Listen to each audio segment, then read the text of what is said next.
Este es el video sobre la difracción de los rayos X. Quiero empezar diciendo que la difracción de los rayos X es una de las técnicas más usadas para estudiar la estructura cristalina de un material. En la versión más sencilla de la técnica se hace incidir un haz de rayos X sobre el material a estudiar para así medir la intensidad del haz reflejado. Esto se basa en la ley de Bragg, hecha casi al mismo tiempo por Victor Wolf y el padre e hijo Lawrence y William Bragg. Ahora pasemos a hablar de los resultados que se obtienen en esta técnica. Lo que se obtiene es el llamado difractograma, que es una gráfica en la que se representa el ángulo 2θ en el eje X y la intensidad de la señal medida por el detector en el eje Y. En esta gráfica se pueden observar picos que corresponden a un plano en el que se cumple la ley de Bragg.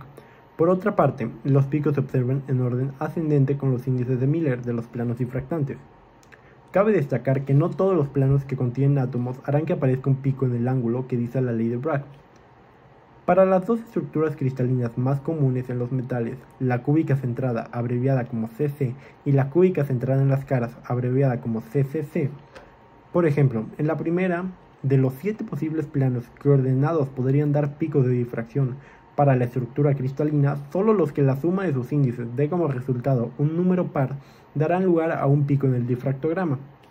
En el caso de la segunda estructura mencionada, para que se produzca un pico, todos sus índices deben ser pares o impares. Con esto ya es más fácil conocer el orden de los picos si se conoce la estructura cristalina, claro. Por otro lado, en las estructuras cúbicas, con la ley de Bragg y otra fórmula que relaciona la distancia interplanar, el parámetro de red y los índices de Miller, es posible obtener información sobre la estructura cristalina y las dimensiones de la celda de un material. Todo lo mencionado solo ocurre cuando se usan planos paralelos a la superficie del material, ya que si estos no son paralelos no se va a detectar ningún pico de difracción, es decir que estos planos no son detectables.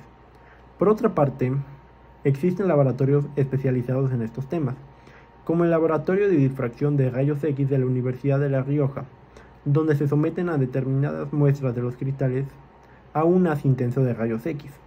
Esto para ver los cambios de dirección de los rayos para hacer los estudios estructurales de los materiales. Los resultados de estas pruebas se usan para conocer la relación entre la estructura y las propiedades que presentan los materiales, y así seguir entendiendo el porqué de las cosas.